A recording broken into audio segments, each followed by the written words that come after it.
kasih. Nah, Mas Eri ini saat ini bekerja di Pertamina EP Cepu ya.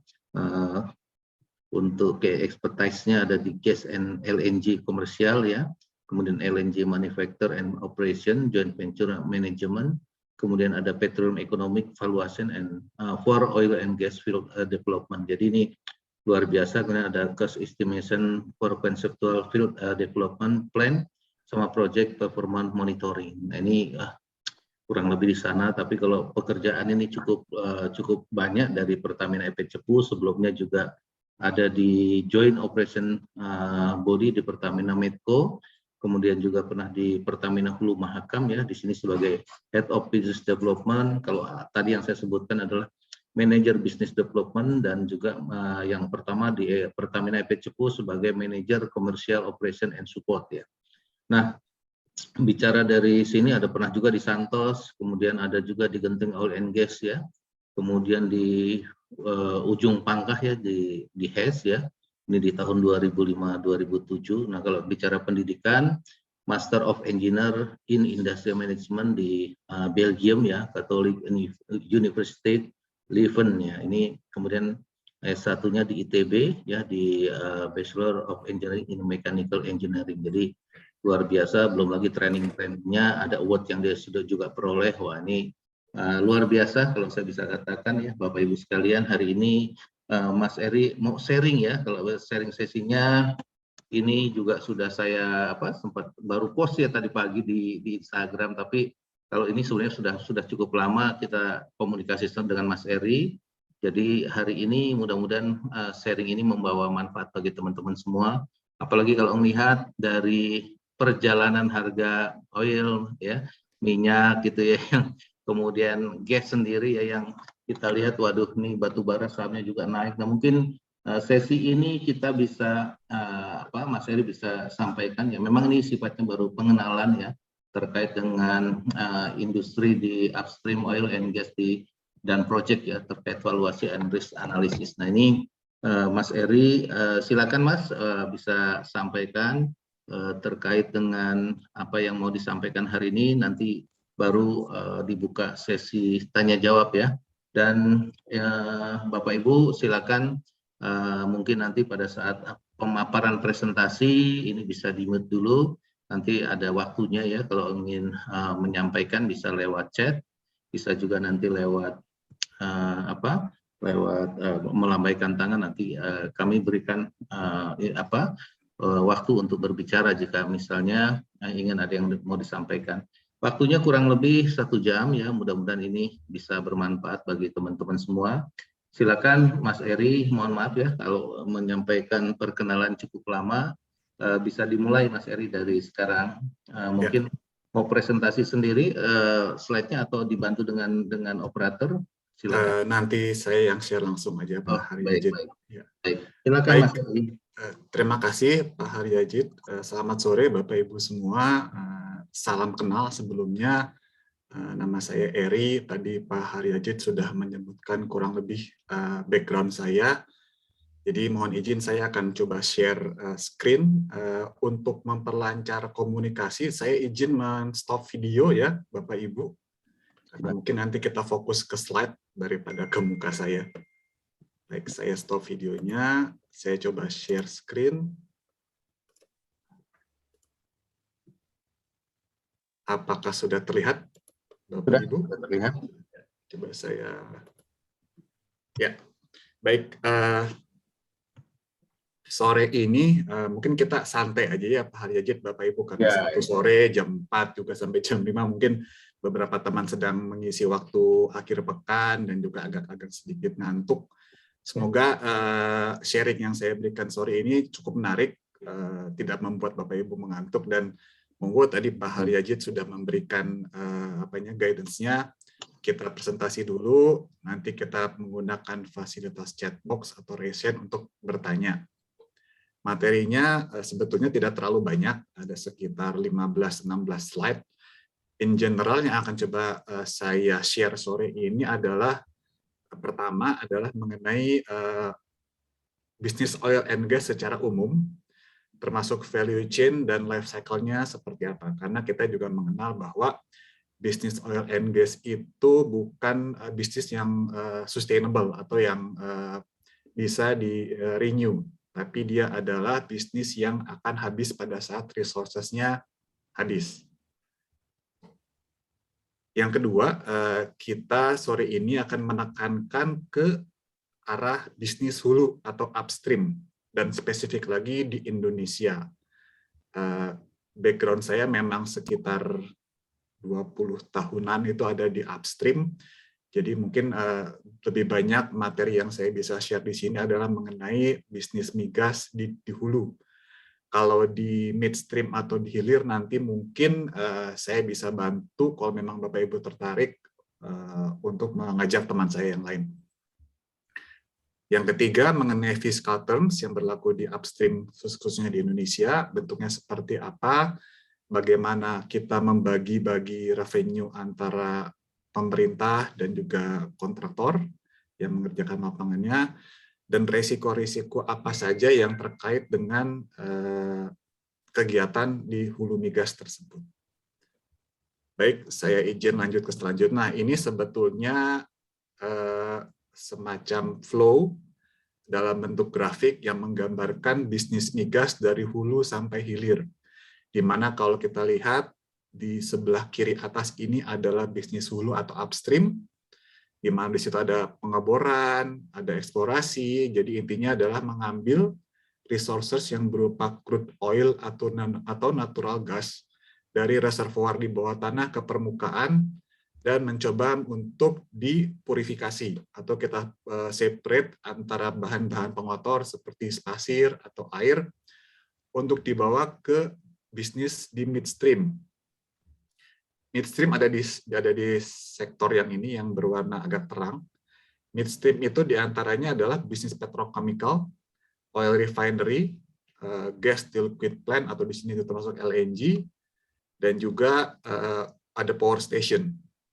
Jadi biasanya untuk ke beberapa industri ini kita bilang dia adalah industri midstream karena sebetulnya lebih ke arah bisnis pengolahan untuk mempurifikasi atau membeda-bedakan jenis end produknya yang nanti akan dipasarkan di downstream atau di hilir. Di sini kita lihat bahwa hasilnya itu adalah langsung berupa plastik atau sintetik produk, bisa juga berupa fuel yang kita beli sehari-hari di pompa bensin pengisian, bisa dalam bentuk gas yang kita pakai untuk di kompor, dan juga listrik untuk di rumah. Kira-kira begitu Bapak Ibu pembagian bisnis migas. Jadi nanti akan kita bahas lebih detail adalah bisnis yang upstream. Di sini ada ditunjukkan di bagian kiri atas, khususnya untuk industri migas. Jadi sebetulnya yang ingin highlight bahwa tadi sudah saya sebutkan, ini bukan suatu bisnis yang going concern, tapi ada limit time-nya. Walaupun secara limit time dia bisa di atas 30 tahun, tetapi secara pengelolaan risiko, terutama mengenai nanti di life cycle, kita lihat bahwa ada faktor-faktor yang sudah harus kita identify di awal. Ini adalah life cycle dari bisnis migas untuk hulu. Jadi yang pertama biasanya dimulai dengan due diligence. Misalnya ada satu perusahaan tertarik untuk melakukan bisnis migas. Mereka sudah menentukan area yang mereka minati, mereka akan melakukan proses due diligence. Kemudian dilanjutkan dengan menawarkan proposal kepada pemerintah setempat. Nah, di sini pre-qualification ini intinya adalah bisa ada berbagai cara, misalnya kita bisa mengajukan penunjukan langsung oleh pemerintah, atau kita juga bisa berjoin dengan partner yang lain, atau kita melakukan tender terbuka yang biasanya dibuka oleh pemerintah setempat. Selanjutnya, setelah kita mendapatkan award, dilanjutkan dengan kegiatan-kegiatan eksplorasi, di mana di situ pertama kali akan melakukan studi seismik. Seismik ini adalah pemetaan bawah tanah untuk mencari area-area di mana ada potensi minyak atau gas yang terperangkap di lapisan tanah. Jadi dari sini, dari eksplorasi ini kita masih mengadakan studi, kebanyakan studi. Setelah itu melakukan site survei untuk melihat dari hasil studi itu, dari lokasi yang didapat, apakah lokasinya memang layak untuk dibor. Karena lokasi ini seringkali berbenturan dengan berbagai kepentingan. Misalnya kalau kita bicara di darat, kita mungkin berbenturan dengan rumah penduduk, atau juga dengan tanah hutan lindung, atau mungkin dengan tumpang tindih dengan tambang yang lain. Sedangkan kalau di laut relatifly lebih mudah, tetapi juga harus ada akses permit dari biasanya dari maritim setempat, apakah di daerah tersebut bukan merupakan konservasi bawah laut atau tidak ada fasilitas bawah laut yang akan terganggu pada saat melakukan kegiatan pengeboran eksplorasi. Nah, dari situ terlihat bahwa dari mulai due diligence sampai dengan site survey itu memakan waktu 3 sampai dengan 5 tahun. Kadang lebih, kadang kurang, tergantung tingkat kesulitan, terutama mengenai akses kepada lahan tersebut. Selanjutnya, bila akses sudah dapat diperoleh, akan dilanjutkan dengan pengeboran eksplorasi. Di dalam kegiatan ini itu adalah pembuktian dari exploration seismic study, apakah teori-teori yang sempat diperoleh dengan melakukan studi seismik itu terbukti memang area tersebut mengandung cadangan migas. Jadi di sini adalah dari go or not go-nya. Itu memakan waktu sekitar tambahan 5 tahun lagi, karena untuk exploration drilling ini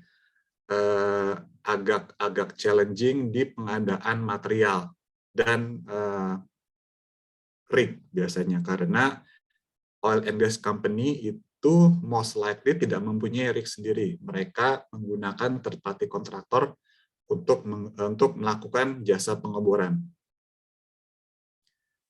Bila exploration drilling itu berhasil, itu akan masuk ke stage yang ke-6, atau appraisal, untuk menentukan berapa besaran cadangan yang ditemukan pada saat melakukan drilling eksplorasi. Jadi tadi di stage ke-5 sudah menemukan, di stage ke-6 itu adalah menentukan berapa besarnya. Ini yang menentukan economic scale dari proyek tersebut. Kadang-kadang di sini agak ambigu, beberapa perusahaan yang terutama yang sudah listed menggunakan exploration discovery sebagai milestone. Sebetulnya yang lebih cocok nanti adalah di development. Karena di situ sudah melalui appraisal, sudah menentukan besarannya berapa, dilanjutkan dengan melakukan studi pengembangan berapa biaya yang dibutuhkan untuk mengangkat cadangan di bawah tanah tersebut ke permukaan.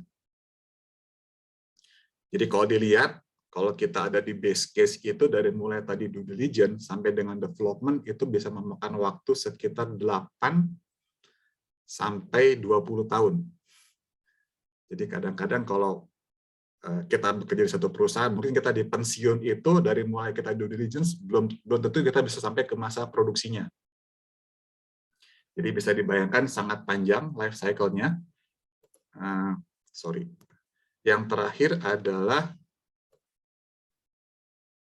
production.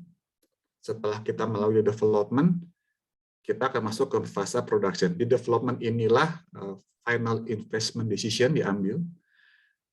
Biasanya di situ diumumkan berapa juta dolar biaya pengembangannya, akan memproduksikan berapa cadangannya, selama berapa tahun, dan di situ terlihat nantinya keekonomian secara real itu bisa dilihat setelah fase 7 ditempuh. Setelah itu masuk masa production dan dia akan decline dan akhirnya dia akan decommissioning. Jadi dilihat dari life cycle ini sebetulnya kita bicara antara 10, 20 sampai 50 tahun life cycle-nya. Sehingga memang beberapa perusahaan menganggap bahwa ini adalah bisnis yang going concern, tetapi pada saat decommissioning itu memang sudah harus dihitung berapa estimasi biaya decommissioning yang harus dikeluarkan pada saat masa akhir kontrak. Oke, next-nya Untuk di Indonesia sendiri, bisnis migas melibatkan sangat cukup banyak ini ya, cukup banyak stakeholder di sini. Jadi kalau kita lihat dari regulator, kita ada Ministry Energi dan Mineral, di mana itu terbagi dua, yang berhubungan dengan kegiatan hulu migas itu ada di Direktorat Jenderal Migas. Sedangkan untuk pemanfaatannya, most likely dari gas kita adalah pembelinya PLN, itu ada lagi untuk Direktorat Jenderal Electricity Utilization. Untuk supervisory-nya ada dua, untuk bidang hulu itu ada di SK Migas, sedangkan untuk di hilir itu ada di BPH Migas. Untuk yang midstream, sedikit ambigu. Saat ini ada beberapa bisnis midstream yang ditarik ke SK Migas, ada beberapa bisnis midstream yang ada di BPH Migas. Jadi contoh bisnis midstream di sini yang saya ambil adalah bisnis LNG, liquefaction. Liquefaction yang ada saat ini di Indonesia ada 3 yang sudah berproduksi, 1 sudah expired yang di Arun, 2 dari LNG plant yang ada di Bontang dan di Tangguh, Papua itu under custodiannya SK Migas. Sedangkan yang di Donggi Senoro yang ada di Sulawesi under custodiannya BPH Migas. Sedikit unik di situ. Eksekutornya di sini untuk kegiatan migas di Indonesia tentunya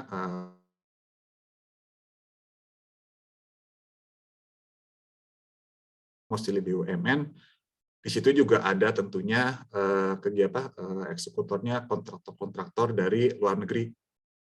Misalnya kalau kita ambil contoh ada Exxon Mobil di Cepu misalnya, atau BP Tangguh yang ada di Papua. Ada juga Medco, tetangga kita yang ada di Koridor, yang baru saja mengakuisisi Koridor dan di Blok B Natuna. Jadi eksekutornya banyak, tapi mereka under supervisory dari SK Migas atau BPH Migas. Yang menarik, bisnis ini tidak hanya melulu berhubungan dengan Ministry of Energy and Mineral Resources atau Menteri ESDM. Tapi di sebelah kanan kita lihat bahwa sangat erat interaksi kita itu dengan 3 ministry ini, terutama Ministry of Finance, karena berhubungan dengan perhitungan pajak, baik pajak corporate income tax, maupun PBB atau sewa aset, karena aset-aset hulu migas di Indonesia itu dimiliki oleh DJKN, under custodiannya Ministry of Finance.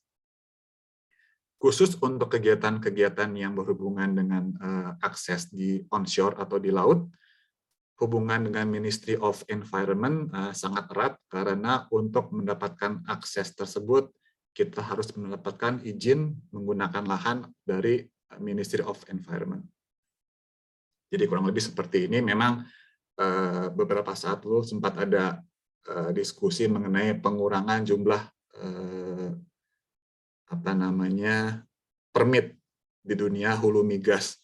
Tapi Bapak Ibu sendiri sudah lihat bahwa sebetulnya permit itu memang cukup banyak diperlukan, dan kalaupun bisa dikurangi, memang yang sangat diperlukan adalah integrasi dari badan atau kementerian-kementerian yang berhubungan di atas, karena itu yang menjadi kunci proses permit yang dikeluarkan akan menjadi lebih cepat.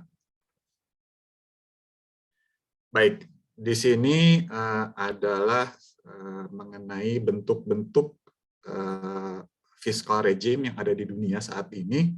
Saya hanya ambil contoh 3, sebetulnya masih ada beberapa yang lain. Yang pertama adalah konsesi atau royalty tax, di mana government atau pemerintah dengan kontraktor bekerja sama, dan kontraktor memberikan pembayar royalti terhadap produksi atau revenue yang dihasilkan dari lapangan tersebut. Nanti diikuti bila masih ada sisa, setelah dikurangi cost, akan membayar pajak. Yang kedua adalah mekanisme cost recovery atau melalui production sharing contract. Di sini bentuknya sebetulnya kombinasi antara royalti, tetapi seluruh biaya pengembangan dan operasi dari lapangan migas tersebut bisa direimburse oleh kontraktor kepada pemerintah. sebelum nanti kalau ada sisa profitnya dibagi kembali antara pemerintah dan kontraktor.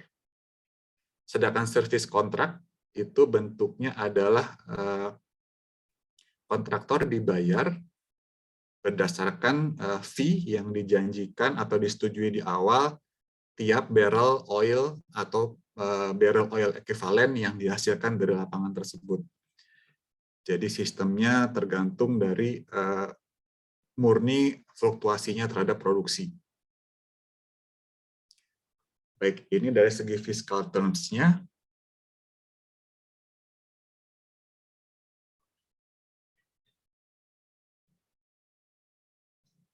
Pada saat kita melakukan valuasi, sebetulnya tidak terlalu kompleks ya, terutama untuk yang upstream.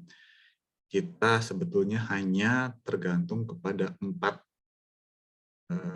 input. Yang pertama adalah asumsi subsurface. Tadi yang kalau kita balik ke beberapa slide di awal, pada saat kita melakukan eksplorasi drilling, kita melakukan appraisal drilling, itulah pada saat kita membentuk asumsi mengenai kondisi subsurface lapangan yang akan dikembangkan. Di sini biasanya kita mengenal mungkin beberapa istilahnya cukup asing atau baru. Kita mengenal reserve, kita mengenal contingent resources, kita mengenal prospective resources. Untuk singkatnya mungkin saya akan berikan semacam pembeda antara 3 kategori ini. Reserve adalah cadangan di bawah tanah yang sudah diidentify, sudah sebagian disertifikasi, dan bisa digunakan untuk basis pengembangan lapangan. Jadi kalau di situ ada, kalau kelihatan ada 1P, 2P, 3P, ini berhubungan dengan tingkat maturity dari data. Jadi 1P itu biasanya jumlah cadangan yang terendah, tapi itu yang 90% expert yakin bahwa itu bisa diangkat ke permukaan. Kalau yang 2P itu best estimate atau 50%, yang 3P itu 10%. Kepastian, keyakinan dari para expert itu bilang untuk bisa mengangkat ke permukaan. Kalau contingent resources adalah jumlah cadangan yang sudah teridentifikasi, tapi definisinya dia masih dibilang di bawah sub komersial atau belum ekonomis. Biasanya contingent resource ini cadangan-cadangan di area-area yang sangat sulit dari segi reservoir. Entah reservoirnya itu kecil-kecil, banyak, terpisah-pisah, jadi ruangannya itu terpisah-pisah, atau memang dia banyak mengandung impurities, kayak misalnya zat-zat pengotor, H2S, dan lain sebagainya. Kalau prospective resources itu adalah, kalau tadi di stage itu diidentifikasi pada saat kita melakukan studi seismik. Jadi dia masih sangat-sangat immature datanya. Tapi bisa diklaim sebagai kategorinya dalam prospective resources. Mungkin itu dari segi subsurface. Yang kedua mengenai cost. Cost ini didefine pada saat dengan detail pada saat kita sudah memasuki stage setelah appraisal. Karena setelah appraisal itu sudah terlihat berapa jumlah cadangan di bawah tanah yang economically bisa diambil dan masuk dengan metodologi seperti apa caranya, berapa sumur, menggunakan fasilitas apa, dan lain sebagainya. Sehingga teman-teman di project manajemen sudah mulai menghitung berapa biaya yang diperlukan baik untuk pengembangan maupun untuk operasi nantinya. Yang ketiga adalah mengenai jadwal. Ini mungkin salah satu yang tadi kita lihat bahwa life cycle the bisnis migas hulu itu dari range dari mulai 10 sampai 50 tahun. Makin cepat lapangan tersebut diproduksikan, tentunya makin baik. Tapi sayangnya tidak seperti itu in reality Karena tadi kita berbenturan dengan banyak sekali permit, kita juga berbenturan dengan berbagai juga kondisi. Yang keempat nanti, yang pricing. Jadi schedule ini sebetulnya cukup signifikan untuk menentukan kapan proyek ini bisa kita eksekusi atau harus dieksekusi supaya mendatangkan value yang optimum. Yang keempat adalah pricing. Ini yang saat ini mungkin lagi hot-hotnya, melihat harga crude oil dan gas yang naik cukup eksponensial. Impact-nya mungkin karena juga dari perang di Ukraina dan Rusia. Tapi kalau jujur, kalau saya lihat memang kondisi 2 tahun yang lalu pada saat COP26 diumumkan itu sedikit banyak berpengaruh kepada penyediaan dana untuk kegiatan hulu di seluruh dunia. Karena bank perbankan itu, kalau yang saya tidak salah dengar, diminta untuk mengurangi investasi mereka di bisnis migas yang sifatnya tidak green. Jadi 4 faktor inilah sebetulnya yang mempengaruhi value dari project oil and gas.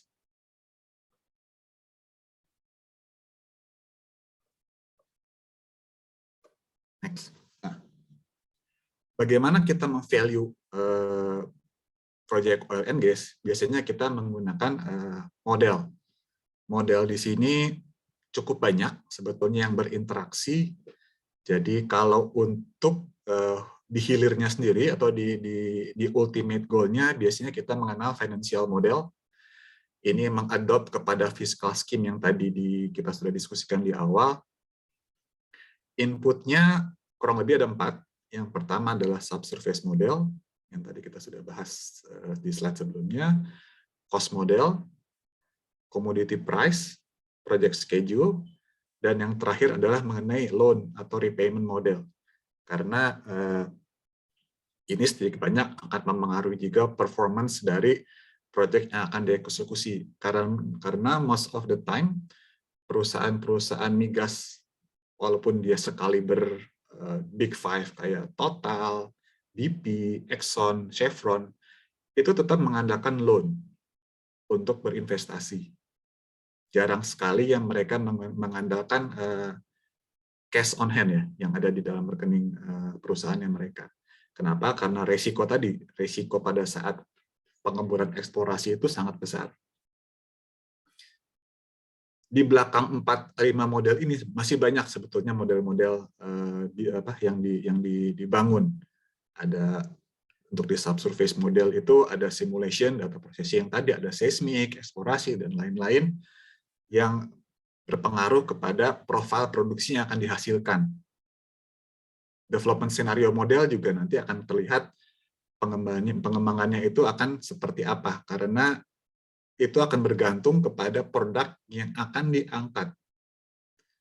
Sebagai contoh misalnya kita, kalau Bapak Ibu familiar, mungkin kita punya di Indonesia, di Natuna itu ada blok Delta, Natuna Alpha. Itu cadangannya kalau saya tidak salah sekitar 11 atau 12 TCF, itu giant field, tetapi kandungan CO2-nya dia di sekitar 80-85%. CO2 ini termasuk impurities yang bisa, yang pertama adalah menyebabkan tingkat korosi yang sangat cepat, sehingga material-material equipment yang digunakan harus berlapis nikel, chrome, atau stainless steel. Jadi dari subsurface sudah melihat seperti apa produk yang akan diangkat. Dari teman-teman project development, dia akan melihat ini barangnya apa sih. Misalnya dia tadi ada CO2, atau kalau crude dia misalnya mengandung sulfur yang harus dipisahkan, karena sulfur itu termasuk limbah yang beracun, sehingga diperlukan lagi fasilitas tambahan untuk memisahkan sulfur dengan produk crude-nya itu sendiri. Ini nanti yang menentukan dengan cost. Seperti apa biaya-biaya itu dibutuhkan untuk kedepannya. Biaya maintenance, overhaul, terus biaya-biaya yang berhubungan dengan sertifikasi, biaya untuk gaji pegawai, abandonment, itu masuk ke dalam operation cost model nantinya. Termasuk juga di situ ada fuel, karena beberapa lapangan itu tidak self-sufficient fuel, mereka harus beli fuel dari lapangan yang lain atau dari source yang lain. Contoh di sini adalah yang membeli fuel, contohnya bukan fuel kalau di sini untuk steam float adalah lapangan Rokan yang di Sumatera. Untuk merecover, untuk mengangkat minyaknya yang berat, maka dibutuhkan steam, sehingga dengan steam ini kondisi crude-nya akan menjadi ringan sehingga bisa dipompa ke atas. Nah, gasnya itu teman-teman di Rokan harus membeli dari perusahaan yang lain. Secara pricing ada dua, jadi ada supply demand model di sini memang tergantung kepada market pasar, dan yang kedua adalah mengenai transportasi karena ini cukup penting. Migas, produk migas lokasinya biasanya jauh dari end buyer, misalnya di tengah laut atau di daerah yang remote area. Nah, pada saat membuat pricing model, itu juga dimasukkan model bagaimana transportasi dari lapangan tersebut sampai ke titik serahnya. Titik serahnya bisa di plant gate, misalnya di PLN atau di mana, atau bisa juga dia berpindah pulau, kalau dia bentuknya liquid. Itu masuk ke dalam pricing model. Kalau project schedule tadi seperti yang tadi sudah dijelaskan, lebih ke arrangement kapan proyek ini harus dieksekusi sehingga mendatangkan value yang optimum. Kalau loan repayment model mungkin saya nggak bisa banyak cerita, mungkin Bapak Ibu dari CSA lebih banyak berkecimpung bagaimana cara membuat loan repayment model ini. Cukup kompleks kalau saya lihat, tapi menarik karena ujung-ujungnya akan kadang-kadang malah yang meng-kill project itu adalah daripada saat repayment model ini. Baik, nah ini coba saya berikan semacam ilustrasi singkat dan sederhana mengenai dua jenis fiscal terms yang saat ini berlaku di Indonesia. Jadi yang pertama adalah cost recovery scheme, yang kedua adalah mengenai gross split scheme. Jadi yang sebelah kiri ini kita berandai-andai misalnya kita punya kue 100 dari proyek tersebut, cost yang diperlukan untuk menghasilkan revenue tersebut ada 30, tax yang dibayarkan oleh kontraktor terhadap government ada 25%, dan split antara kontraktor dengan government adalah 65% berbanding 35% sebelum pajak atau before tax. Di sini kalau kita lihat waterfall-nya, pertama kita lihat di sini gross production dari 100. Untuk yang cost recovery scheme, dari 100 ini dia akan diambil dulu untuk merecover cost yang dikeluarkan oleh kontraktor sebesar 30. Sehingga nanti yang akan di-split antara government dan kontraktor adalah 70. Nah, 70 ini nanti dikali dengan split yang tadi, kontraktor di 35, government di 35, kontraktor di 65, menghasilkan figur seperti ini. Nah, di cost recovery scheme sangat lumrah diberlakukan DMO atau domestic market obligation. Domestic market obligation ini adalah kewajiban kontraktor untuk menjual produknya, baik migas, baik minyak atau gas, pada volume tertentu dengan harga tertentu. Jadi volumenya sudah ditentukan secara regulasi, ada di kontrak, price-nya pun ditentukan, ada di kontrak juga. Jadi ini berbeda dari tiap-tiap kontrak. Saya lihat ada beberapa yang menyebutkan 25% volume yang punya kontraktor harus dijual ke dalam DMO ini dengan harga 15% harga market. Ada yang 25, ada yang 15%. Jadi tiap kontrak punya spesifik yang berbeda-beda. Jadi dari sini terlihat bahwa government akan mendapatkan windfall tambahan karena dia membeli harga dengan harga yang lebih murah. Setelah itu pemerintah pun mendapatkan pajak, walaupun sebetulnya yang mengambil pajak ini nanti langsung dibayarkan ke Departemen Keuangan. Sehingga government in total, kalau menggunakan skim yang cost recovery, bila gross revenue-nya ada di 100, government akan mendapat sekitar 39,625, kontraktor akan mendapatkan 60,375, termasuk 30 cost recovery yang tadi dikeluarkan kontraktor untuk mengangkat reserve dari bawah tanah ke permukaan. Berbeda halnya dengan gross split, di sini kontraktor tidak mendapat benefit untuk merecover cost yang dikeluarkan. Jadi seperti ini, misalnya kita bicara gross revenue di 100, langsung dibagi 35% untuk government, 65% untuk kontraktor, dan semua beban resiko biaya operasi ditanggung oleh kontraktor semua, termasuk nanti ada demo, dia pun dibayarkan lagi. Hanya nanti pembayaran corporate income tax-nya tidak sebesar pada saat yang cost recovery, karena dia sudah dikurangi dengan tax deductible di 30 juta ini yang biaya operasi. Sehingga nanti total government-nya dia naik dibandingkan dengan yang cost recovery di 47,5, total kontraktornya cuma 22,5. Jadi ini kalau kita sum up semua, 47,5 ditambah 22,5 ditambah 30, 100. Kurang lebih seperti itu Bapak Ibu. Singkatnya, sebetulnya di balik ini banyak binatangnya ya. Jadi ada yang namanya interest cost recovery, ada yang namanya investment credit, ada yang namanya first tense petroleum. Itu nanti ada diselipkan di celah-celah ini. Itu mungkin nanti kalau sesi sendiri mungkin ya Pak Haryajid, kalau memang tertarik untuk membedah cost recovery scheme secara detail, seperti apa, komponennya apa saja, mungkin nanti kita bisa session yang lain, karena itu cukup panjang ceritanya. Nah, cukup butuh waktu lah ya kurang lebih. Ya, jadinya mungkin ini sebagai introduction bahwa kurang lebih teman-teman sudah bisa melihat bagaimana sih split. Kalau kita bicara ngomong yang 6535, 855%, yang suka ada di berita-berita, itu yang mana sih? Itu yang ini, yang di bawah. Sesudah after tax. Jadi kalau lihat di sini, kalau kita bicara yang cost recovery scheme yang example di sini, kita bicara 39,625% untuk government, 60,375% untuk kontraktor.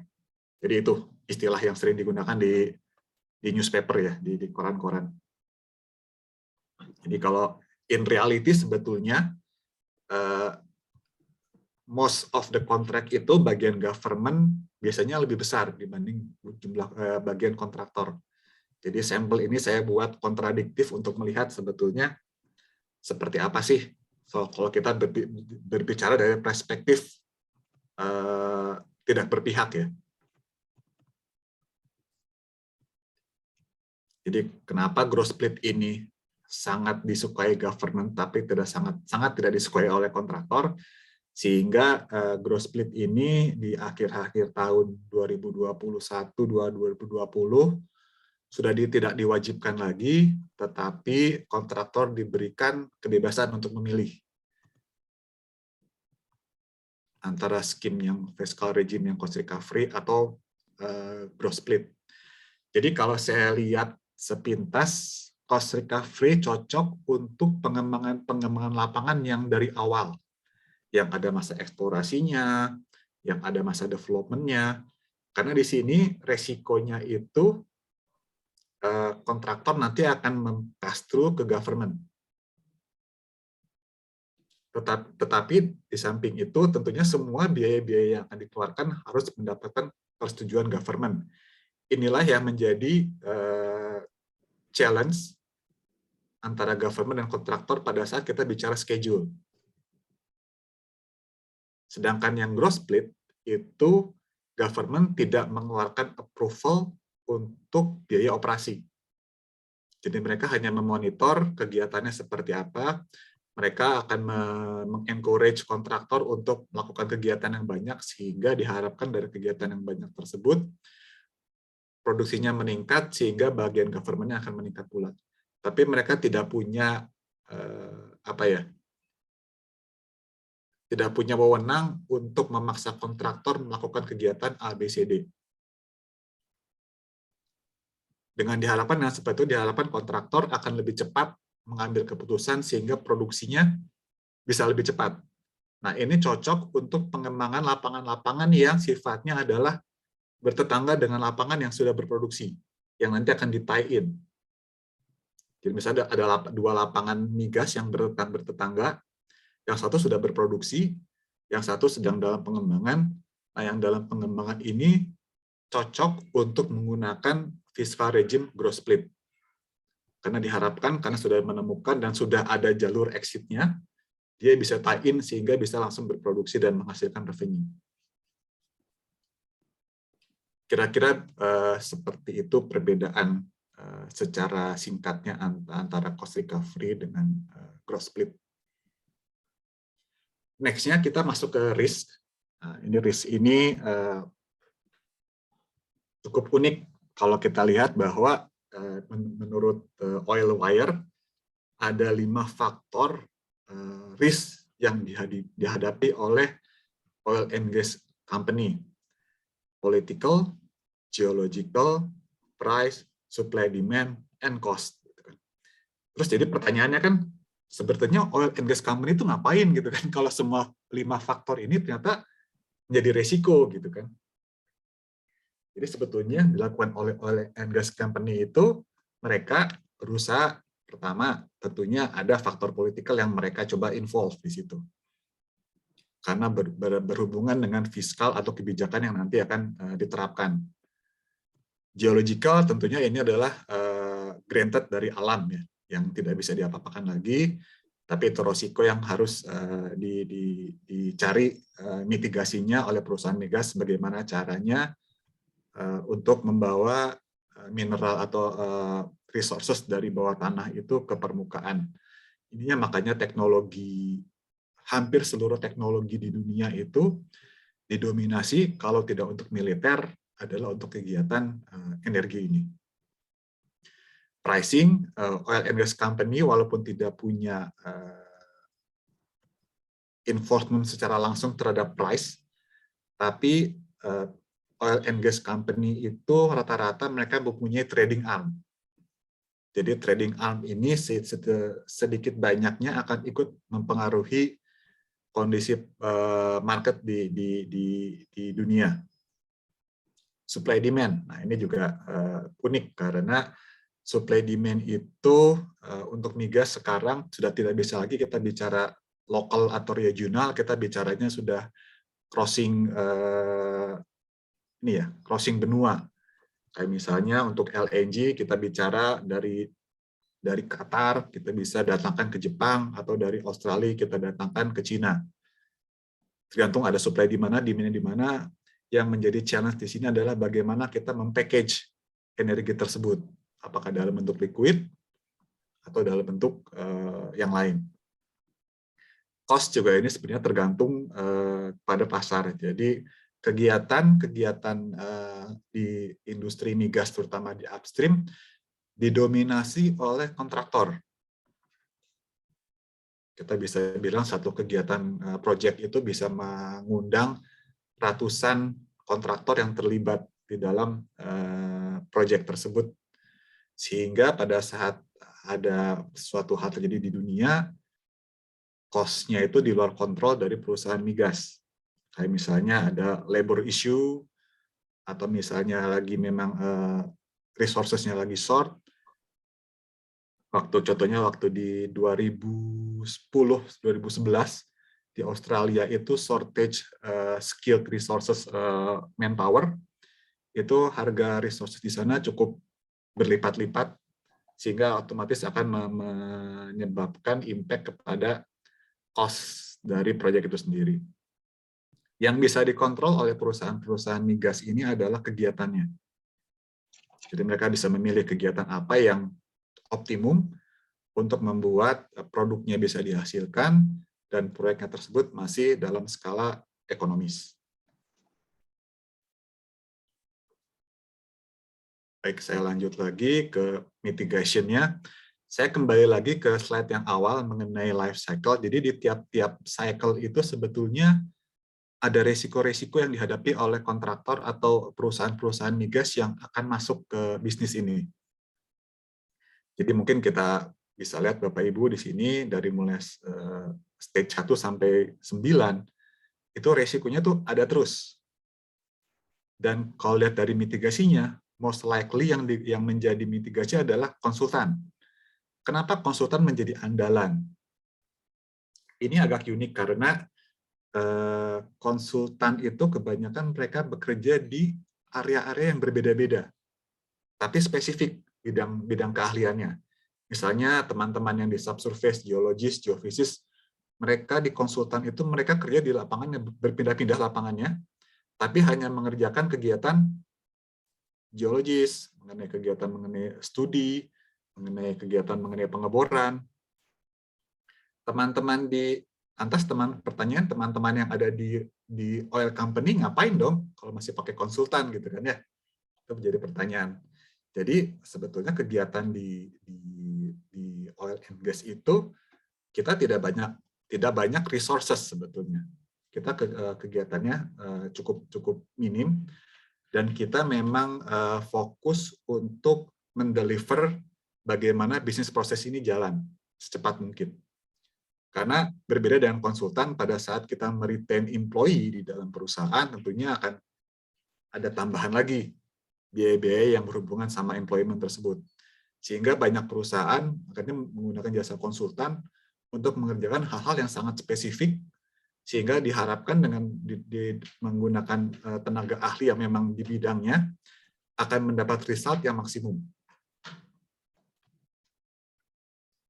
Jadi kalau di sini pertama adalah time untuk yang submission package adalah time and resources. Untuk cepatnya bagaimana kita undang konsultan yang sudah biasa mengerjakan, tolong siapkan package untuk tender atau untuk akuisisi.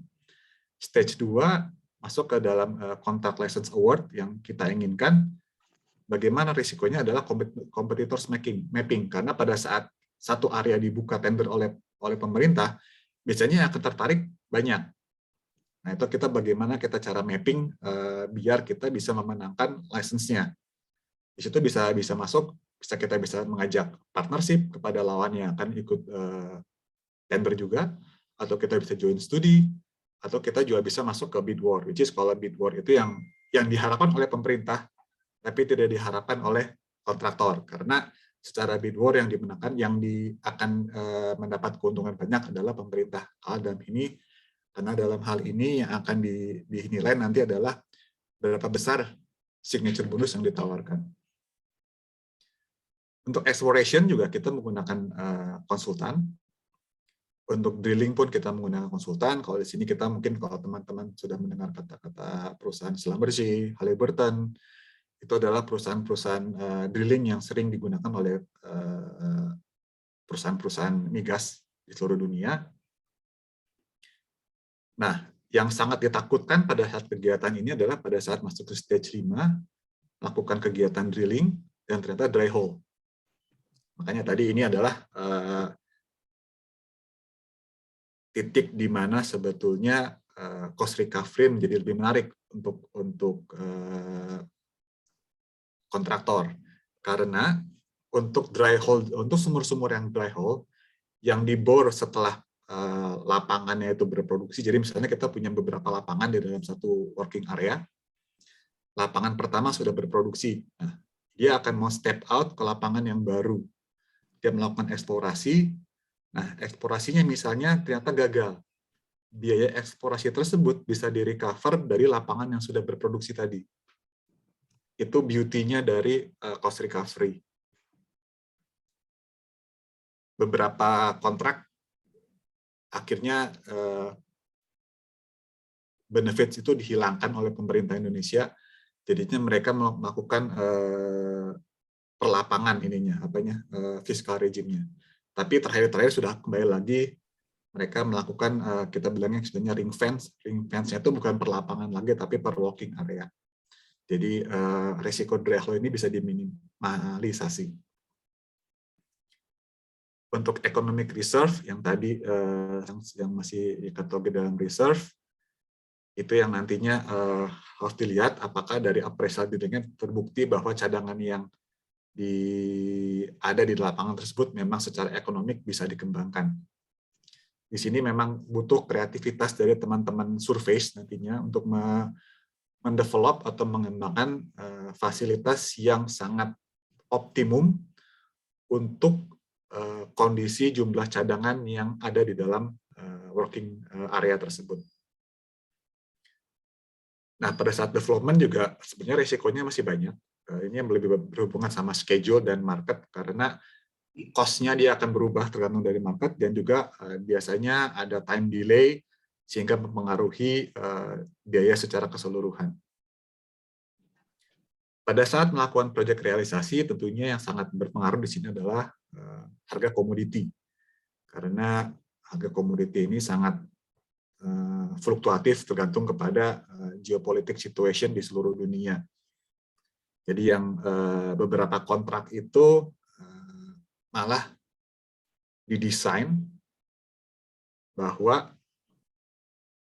dalam satu perjanjian jual beli misalnya, antara bagian kontraktor dan bagian kontraktor, antara bagian kontraktor dan pemerintah, itu harganya dibedakan. Jadi sampai sejauh itu usaha-usaha yang dilakukan oleh pemerintah, khususnya di Indonesia, untuk membuat proyek-proyek migas ini tetap menarik bagi kontraktor. Yang terakhir adalah decommissioning. Ini juga isu yang menarik karena ini baru-baru ini saja terjadi. Ada beberapa wilayah kerja yang expired di tahun 2018, 2017. Nah, setelah dilihat, ternyata dana yang dikumpulkan untuk melakukan kegiatan decommissioning ini dipertanyakan apakah cukup atau tidak nantinya, karena biaya-biaya itu akan tereskalasi, dan padahal sejak di awal di define itu faktor eskalasi tidak dimasukkan ke dalam asumsi. Jadi ini sampai saat ini masih work in progress, bagaimana menghandle biaya-biaya decommissioning yang sudah dianggarkan tetapi kurang. Siapa yang akan nanti nombokin, intinya lah, simpelnya. Apakah negara atau kontraktor yang lama atau seperti apa. Itu masih work in progress. Baik, saya masih ada waktu Pak Haryajid atau Mas Dito?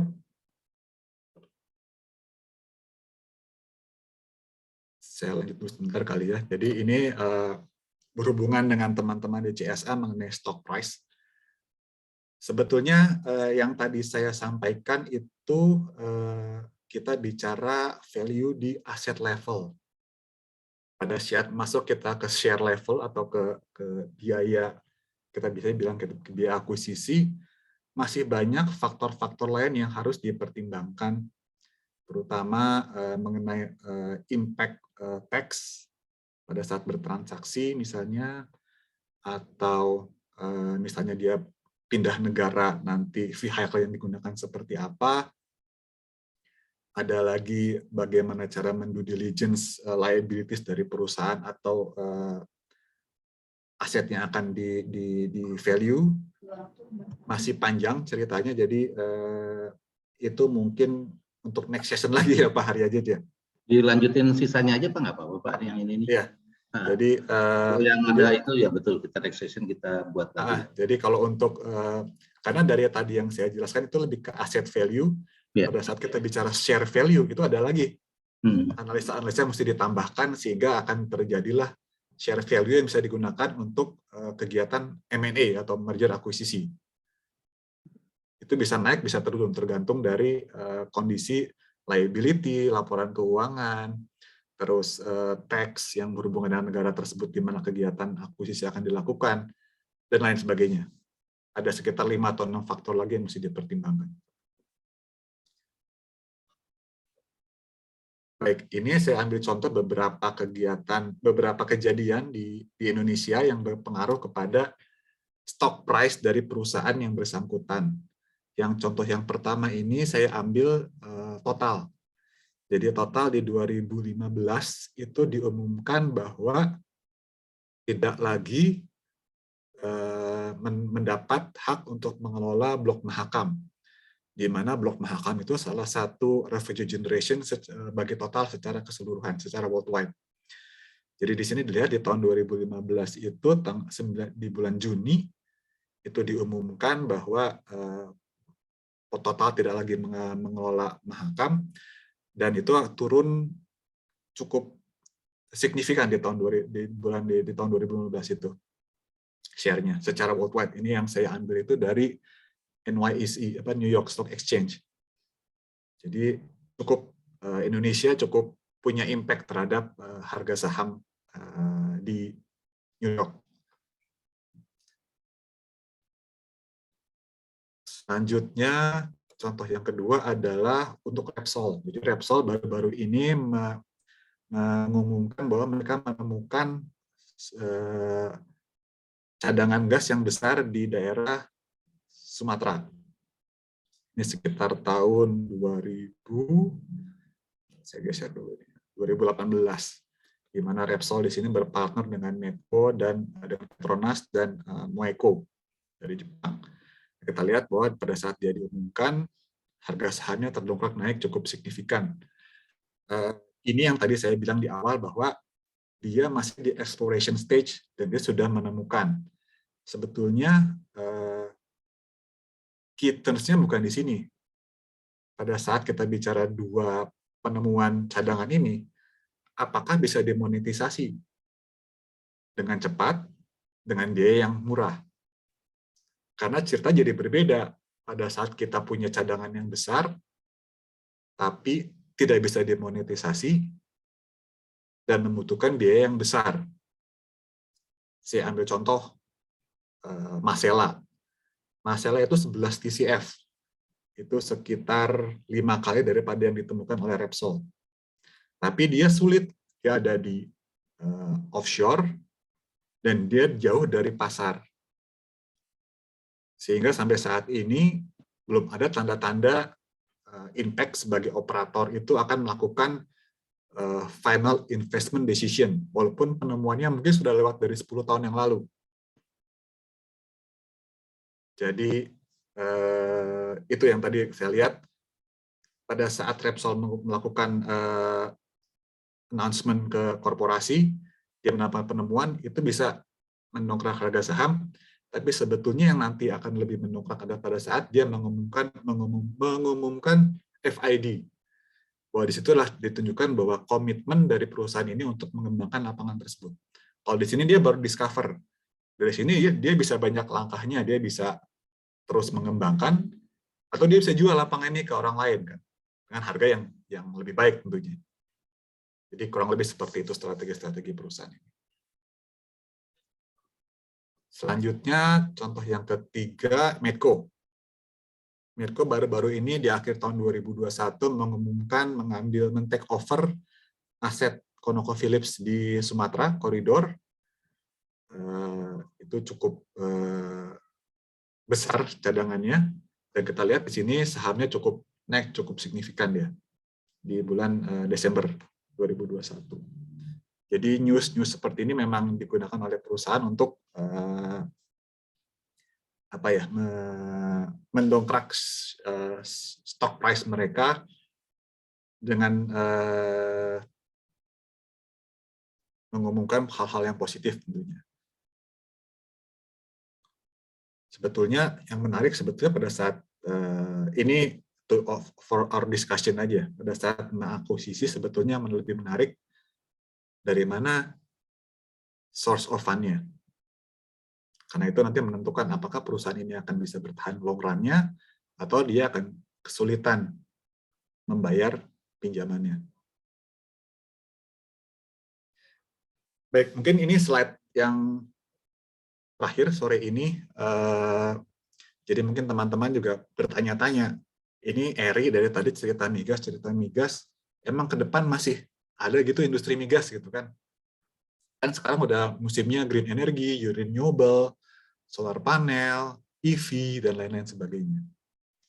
Ini saya ambil dari presentasinya Pak Dwi Sucipto, Kepala SK Migas bulan November tahun 2021. Jadi baru sekitar 5 bulan yang lalu. Jadi betul bahwa secara bauran, energi Indonesia itu ditargetkan tahun 2050, EBT itu naik dari 14% ke 31%. Dan jumlah coal dan minyak akan turun, sedangkan untuk gas akan naik secara bauran.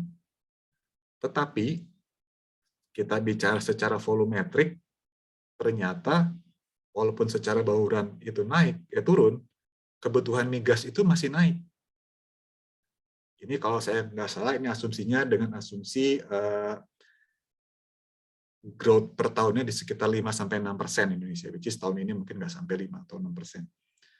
Di sini kita lihat bahwa gas itu dari tadinya 61 ton ekuivalen per tahun, itu jadi 197. Minyak dari 82,8 itu ke 242. Jadi bisa dibayangkan sebetulnya industri migas ini bisa dibilang sunset industri, tapi enggak juga gitu kalau dilihat dari kebutuhan. Jadi saya masih optimis bahwa sampai 20 tahun ke depan, at least industri migas Indonesia masih akan tetap memegang peranan yang cukup penting dalam kontribusi terhadap APBN, dan juga diharapkan kegiatan eksplorasi yang sekarang ini hampir bisa dibilang stagnan bisa dimulai lagi, karena kalau tidak dimulai dari kegiatan eksplorasi, kita tidak punya lagi cadangan yang besar ke depannya. Baik, itu Bapak Ibu yang bisa saya sampaikan sore ini. Mungkin sedikit banyaknya bisa memberikan gambaran kepada Bapak Ibu mengenai bisnis upstream, terutama seperti apa sih di Indonesia, bagaimana cara memvalue-nya, faktor-faktor apa saja yang mempengaruhi valuation tersebut, resiko-resiko apa saja yang bisa di-address, dan faktor-faktor apa saja yang memang di luar kontrol dari perusahaan-perusahaan migas tersebut. Jadi saya ini beberapa komen saya ambil dari beberapa key role people yang ada di industri migas Indonesia. Jadi yang pertama dari Pak Hilmi, sebagai Presiden Director Medco, bilang bahwa sebetulnya masih dibutuhkan flexible fiscal policy. Yang tadi yang kita bicara fiscal regime, bahwa untuk kegiatan-kegiatan migas yang sekarang lebih sulit atau lebih challenging, dibutuhkan tingkat split yang lebih menarik bagi kontraktor, sehingga kontraktor masih tetap bisa memperoleh keuntungan dari proyek tersebut. Sedangkan Pak Febrio Kacaribu dari Ministry of Finance melihat bahwa masih banyak potensinya yang belum tergali. Jadi mereka berkomitmen untuk mencoba menerapkan fiscal policy yang appropriate, sehingga target 1 juta barrel oil dan per hari dan 12 billion scf per day gas di tahun 2025 itu bisa tercapai. 2030. Yang terakhir Ibu Mariolin ini Ibu adalah Ketua IPA, Indonesian Petroleum Association. Beliau juga berharap bahwa dengan target ini pemerintah dan kontraktor bersama-sama bisa duduk bareng untuk mencoba menggiatkan lagi kegiatan-kegiatan yang berhubungan dengan eksplorasi, terutama untuk mencari cadangan-cadangan baru, sehingga dengan cadangan baru ini diharapkan bisa segera diproduksikan dan menambah produksi nasional Indonesia. Mungkin kenapa dari sekarang, karena tadi Ibu Bapak Ibu sudah melihat bahwa cycle untuk dari mulai dia ekspor sampai produksi memang sekitar 10-15 tahun. Jadi dengan diharapkan dari tahun 2022 ini masih ada 8 tahun lagi, semoga Bapak-bapak ini bisa duduk bareng, berembuk, mencari suatu terobosan sehingga kegiatan eksplorasi di Indonesia kembali menjadi bergairah. Itu saja mungkin Bapak Ibu sharing saya sore ini. Kita mungkin lanjut sekarang dengan Q&A ya Pak Haryajid. Ya, baik. Nah, luar biasa Pak Eri ya. Ini ada beberapa pertanyaan nih Pak Eri ya dari teman-teman sendiri. Yang pertama mungkin kalau bisa dikatakan dari Pak Ali nih ya terkait dengan terkait saham nih Pak ya. Saham migas yaitu saham WOWS, PT Ginting Jaya Energi ya yang saat ini ada di harga 50. Nah menurut Pak Eri kenapa ya bisa demikian dari sudut pandang Pak Eri, kira-kira kenapa nih Pak saham WOWS bisa 50 ya. Kemudian juga pertanyaan keduanya ini sehingga bisa menjadi acuan ketika nanti Pak Ali ini akan membeli saham-saham sektor migas. Kedua, apakah sebaiknya saham-saham di bidang migas ini dihindari ya karena risiko dianggap cukup besar? Mohon pencerahannya. Silakan ini dulu Pak. Baik, yang pertama mungkin saya nggak bisa ngasih spesifik mengenai kenapa harga sahamnya cuma 50 mengenai PT Ginting ini karena takutnya saya jadi apa ya? Saya di sini sifatnya adalah sharing, jadi saya kayaknya tidak ada kompetensi untuk menilai harga sahamnya di forum ini. Kalau sambil ngopi mungkin bisa Pak. Jangan di-share. Jadi nanti membuat Pak Ali mungkin kalau memang ada waktu kita mau ngopi bareng, ayo monggo kita ngobrol lagi lah. Tapi jangan di forum ini, karena takutnya malah jadi tendensius nantinya. Oke. Yang kedua, mengenai saham dihindari, risiko cukup besar. Kita lihat dari tadi Pak maturity dari industri migasnya. Kalau saya lihat dari sisi kacamata saya sebagai orang upstream, saya lihat bahwa valuasi dari industri perusahaan migas itu mulai terbaca jelas pada saat dia ada di stage development dan operation. Sayangnya, biasanya kalau perusahaan sudah ada di stage itu, harga sahamnya mahal. Ya kan? Jadi yang murah-murah itu memang yang ada di stage-nya masih eksplorasi, masih studi seismik, itu biasanya harga sahamnya agak rendah. Kenapa? Karena resikonya masih tinggi. Ada risiko dia ngebor eksplorasinya dry hole, ada risiko pada saat dia ketemu terhadap subekonomik, ada risiko pada saat dia sudah masuk ke economic scale, tiba-tiba ternyata dia terbentur kepada masalah impurities dari produknya, misalnya produknya banyak H2S-nya atau banyak merkurinya. Masih banyak uncertainties yang cukup beresiko. Tapi kalau dia sudah ada di stage production operation atau at least di development, itu biasanya orang lebih certain karena yang pertama, reserve-nya sudah di-certified. Jadi certified reserve itu perlu pada saat dia akan melakukan FID. Tapi biasanya perusahaan migas juga tahu begitu dia sudah FID, dia bisa dalam tanda kutip meng-adjust harga sahamnya karena value-nya dia meningkat. Kenapa value-nya meningkat? Karena uncertainties-nya turun. Kurang lebih seperti itu Pak Ali ininya. Oke. Jadi kalau saya bilang dihindari, tergantung appetite Pak Ali. Apakah PLI memang sesuatu yang risk taker atau lebih safe player? Kalau safe player, silakan ambil saham-saham migas yang memang sudah di stage production operation. Oke. Baik Pak Eri, ini ada lagi pertanyaan Pak Eri ya, terkait dari Ibu Nur Muslisin, ini kelihatannya laki-laki, mohon maaf, terkait valuasi migas. Nah, ini pada tahap mana 1 sampai dengan 8 migas bisa dilakukan valuasi? Siapa yang berwenang melakukan valuasi dan yang manakah yang dihitung dan diakui valuasinya? Apakah pada saat reserve, kontijen, prospektif, dan ya kurang lebih itu Pak. Oke, baik. Jadi kalau saya boleh jawab, pada masa stage mana dia bisa dievaluasi adalah setelah dia mendapatkan license award. Berarti di stage 3 kalau nggak salah ya. Karena kan stage 1, stage 2 itu persiapan untuk tender. Pada stage 3 itu dia sudah di award bahwa dia berhak untuk mengelola lapangan X. Nah, pada saat dia sudah bisa mengelola lapangan X, dia sudah bisa mulai value nih. Mulai dari pertama dia kan mestinya dari dari prospektif dulu, nanti dia bikin studi-studi, nanti udah studi dia ngebor sumur dari masuk ke exploration well, discovery, dia bisa masukkan sebagai reserve, dia melakukan kegiatan lagi appraisal well, nambah reserve-nya, masuk lagi ke reserve. Jadi kegiatan valuasinya bisa dilakukan sejak dia mendapatkan license, tapi kegiatan valuasi itu akan terus berkembang. Jadi makin mature datanya, kegiatan valuasinya makin akurat.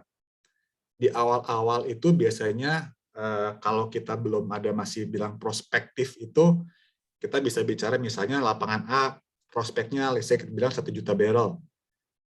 Beberapa perusahaan melakukan rule of thumb. 1 barrel dia dihargai sebagai $2 atau $3. Contohnya seperti itu. Itu valuasi yang paling mudah, tapi paling kasar. Tapi terjadi dilakukan itu. Nah, nanti ke depannya kalau pada saat dia sudah sampai ke stage yang exploration appraisal, itu dia mulai masuk ke reserve. Nah, begitu di reserve, itu dia sudah bisa menghubungkan dengan harga produk. Harga crude-nya, misalnya dia adalah WTI, atau dia pakai Brent. Dia sudah bisa memapping produknya dia ke harga pasar dunia. Walaupun nanti begitu dilihat impurities-nya ternyata tinggi, tentunya dia ada diskon. Tapi ternyata kalau ternyata impurities-nya kecil, dan ternyata dia light sweet crude, mungkin dia dapat premium nantinya. Itu nanti di stage appraisal dan development nantinya. Jadi kira-kira begitu, Ibu Nur, kegiatan valuasi bisa dilakukan pada saat di stage 3. Siapa yang berwenang melakukan valuasi? Perusahaan itu sendiri.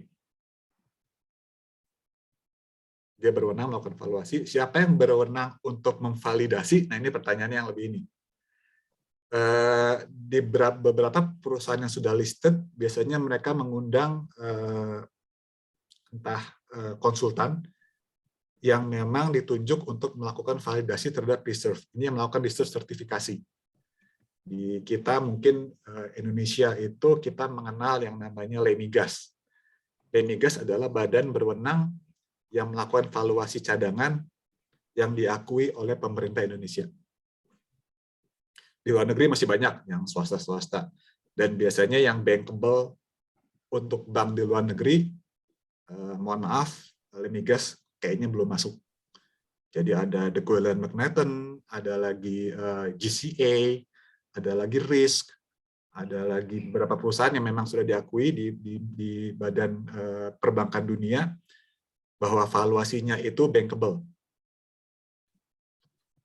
Di Indonesia yang memang pemerintah berikan kepercayaan dari LEMIGAS, nanti yang memvalidasi adalah untuk di upstream adalah SKK Migas nantinya, yang akan menstempel bahwa valuasinya memang diterima oleh pemerintah. Kira-kira itu. Ya, masih ada beberapa Pak pertanyaan Pak. Ya, lanjut. Ini dari Pak Heri nih Pak terkait metode valuasi enterprise value ya. Jadi dia menanyakan, dia pernah mendengar bahwa ada metode valuasi enterprise value to barrel oil equivalent per days. Nah, dan metode EV to 2P ya, proven and probable reserve. Nah, ini bisa menjelaskan terkait ini, Pak? Yang ini saya belum pernah dengar, Pak, ya, enterprise value to barrels oil equivalent per day atau yang EV2P. Kalau EV2P itu yang tadi saya sebutkan di awal, bahwa 1 barrel dihargai sekian $. Jadi simple seperti itu aja. Baik, baik. Ya. Ada lagi pertanyaan ini Pak dari Pak Said ya, terkait dengan perkiraan Pak Eri untuk average selling price untuk oil and gas di tahun 2022 ini dalam kondisi geopolitik seperti saat ini. Terima kasih Pak katanya. Waduh. ini saya mesti kayaknya ya. Ini saya mesti disclaimer dulu Pak ya. Jadi jangan dianggap sebagai the truth. Yeah. Jadi kalau saya lihat oil and gas price di tahun 2022 itu kalau saya pribadi saya akan comfortable di angka 80 sampai 90 Pak. Waduh, beneran tuh. Ya, jadi ya kalau saya lihat krisis di Rusia Ukraina ini cepat berlalunya. Sekarang masih bulan Maret, dia akan turun. Sebentar lagi summer. Jadi summer itu kebutuhan migas itu turun. Karena negara-negara yang dingin, yang tadinya biasanya konsumsi LNG banyak, dia summer itu tidak banyak menggunakan untuk pemanas. Jadi di Juni itu biasanya siklik periodiknya dia akan turun harga itu, terutama harga gas dunia. Nanti di winter dia akan naik lagi, biasanya seperti itu, Pak. Cuma kalau saya lihat saat ini, karena banyak proyek-proyek itu sekarang di-run di sekitar 80-90.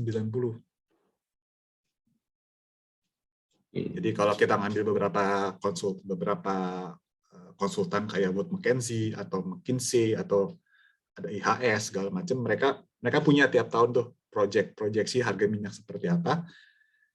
Tiap 3 bulan mereka revisi, Pak. Jadi susah juga kalau saya bilang untuk berlaku 2022 karena 2022 masih 8 bulan lagi, Pak ya. 3 bulan udah berubah ya. Iya, 3 bulan tuh mereka mengeluarkan revisi. Ya. Jadi seperti itu. Kalau ICP Indonesian Crude Price itu Bapak Pak Said bisa lihat di ini Pak, di websitenya ESDM itu free. Jadi ESDM GOID itu ada Indonesian Crude Price. Itu tiap bulan dia keluar. Itu sekarang itu ICP di sekitar tergantung kualitasnya ya, di antara 80 sampai 100 ICP Indonesia. Oke. Kita masuk Pak, pertanyaan berikutnya nih Pak ya dari Mbak Dwiyani Andar Cahyani ya. Bagaimana meminimalisir corruption risk industri upstream migas ya, sehingga dapat mengurangi atau mencegah peluang korupsi di sektor migas untuk mengurangi biaya eksplorasi dan operasi serta meningkatkan pendapatan negara. Wah, ini luar biasa nih pertanyaan Mbak. Biasa pertanyaannya. Maaf, ahlinya ahli nih, silakan Pak Eri. Oke. Sebelumnya ada pertanyaan dari Pak Mangku. Oh ya, berkenan sharing model. Saya serahkan ke Pak Haryajid itu kalau itu nanti. Ya. Nanti coba nanti kita aja boleh diskusikan terpisah Pak ya. Ya. Oke, untuk menjawab pertanyaan Bu Dwiyani Andar, sebetulnya untuk industri migas sendiri, kalau saya bandingkan dengan tambang, terutama batu bara atau coal, itu pagernya sangat banyak. Jadi mulai dari kita perencanaan kegiatan itu SK migas sudah masuk. Pada saat approval expenditure SK migas sudah masuk. Pada saat realisasi pengeluaran biaya yang tadi sudah di-approve, SK migas masuk, BPK juga masuk. Kalau ada hal-hal yang di luar itu, KPK masuk, Pak. Jadi secara proses, secara bisa dibilang bisnis yang cukup prudent. Tentunya resiko korupsi karena ada oknum-oknum tentunya masih ada. Saya nggak bisa declare di sini seperti apa, cuman di setiap stage yang tadi saya sebutkan mulai dari 1 sampai ke 8 atau 9, di setiap stage itu biasa saja dimasukkan kegiatan dalam tanda kutip penambahan penggelembungan biaya dan lain-lain ya. Cuman kan kalau dari segi yang cost recovery itu tentunya yang akan menjadi polisinya adalah SK migas. Karena setiap sen yang kita keluarkan harus mendapat persetujuan dari SK migas. Untuk yang gross split, karena itu sistemnya adalah seperti perusahaan biasa, tentunya internal audit yang akan masuk ke sana. Jadi secara prosedur harusnya sih sudah tidak ada lagi celah. Kira-kira begitu, Pak. Ya, baik. Cuman ya kalau di lapangan secara oknum ada yang melakukan kegiatan itu ya saya tidak bisa tidak bisa bilang bahwa pasti di situ akan dikorupsi. Enggak, saya nggak bisa bilang seperti itu. Karena secara prosedurnya memang sudah dikawal dari awal. Ya. Oh ini Pak Ali. Boleh Pak Ali, nanti sama Pak Haryajid kita mau rame-rame. Baik. Bapak dan Ibu, ini juga ada pertanyaan dari Pak Mangku, tapi nanti kita bicarakan. Sebenarnya saya ngundang Pak Eri hari ini adalah persiapan juga untuk RCC ya, teman-teman, terutama yang habis sertifikasinya itu dalam waktu dekat ya, mungkin habis Lebaran. Nah, mungkin dengan adanya RCC ada mengundang lagi Pak Eri, ini salah satunya adalah bagaimana kita membuat valuasinya ya. Sampai tadi yang disampaikan adalah sampai modelingnya. Nah ini harapannya Pak Eri mau, kalau Pak Eri mau mungkin untuk RCC teman-teman ya, terutama yang udah habis seperti apa masa berlakunya ini bisa ikutan. Nah bagaimana bagi teman-teman yang ini ya, yang masih ya, Saya kalau disuruh sama Pak Haryajid saya nggak bisa nolak, Pak. Nanti kita silakan daftar aja ya. Jadi mudah-mudahan dengan adanya waktu yang lebih panjang lagi, ini bisa bermanfaat bagi teman-teman semua. Jadi mudah-mudahan next pertemuan lagi waktunya lebih panjang, dan mungkin ini juga menjadi semacam PPL ya, PPL bagi teman-teman semua. Saya rasa itu Bapak Ibu sekalian, nih mohon maaf waktunya molor panjang ya nih Pak Eri ya. Saya juga mohon maaf sekali kepada para peserta ya yang hari ini hadir. Semoga hari ini bisa bermanfaat ya, sharing session dari Pak Eri Adrian, dan juga teman-teman mohon maaf juga terkait tidak sampai tuntas ya tadi ya, tapi paling enggak Pak Eri sudah menyampaikan tidak tuntas, mungkin ada permintaan yang belum. Nah ini yang nanti akan kalau materi presentasi bisa, materi yang tadi yang diharapkan ya mudah-mudahan itu menjadi pertemuan berikutnya pada saat PPL. Mudah-mudahan Bapak dan Ibu bisa hadir. Sekali lagi terima kasih, sukses selalu, salam kompeten, dan saya kembalikan ke Mas Tito. Pak Eri sekali lagi terima kasih ya.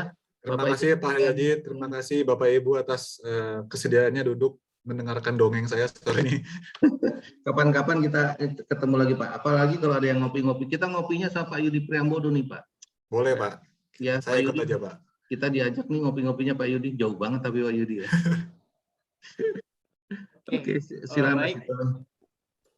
Sebelum hari sesi ini, mungkin kita sesi dokumentasi terlebih dahulu ya Bapak Ibu ya. Baik. Untuk menyalakan. Ini ada David ya.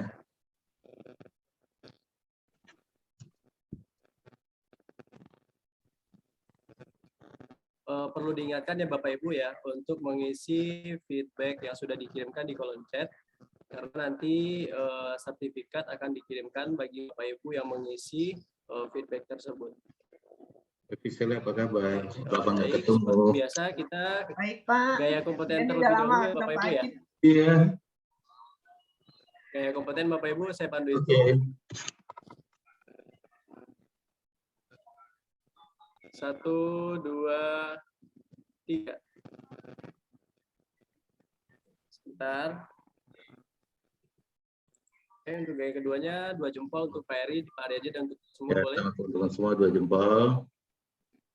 1, 2, 3. Oke, baik. Terima kasih Pak Eri dan Pak Haryajid atas penyampaian. Itu ada yang belum terima respon nih. Saya akhiri. Assalamualaikum warahmatullahi wabarakatuh. Waalaikumsalam. Untuk feedback nanti saya kirimkan ke WA masing-masing Bapak Ibu ya, jika tidak bisa diakses. Pak Eri, terima kasih. Oke, terima kasih Pak Haryajid, Mas Tito, Bapak Ibu semua. Terima kasih banyak.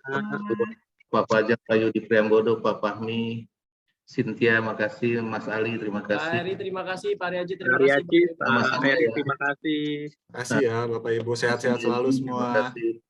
Pak Welin, terima kasih. Pak Heri. Terima kasih semua, izin live. Semua ya, terima kasih ya, izin juga ya. Juga.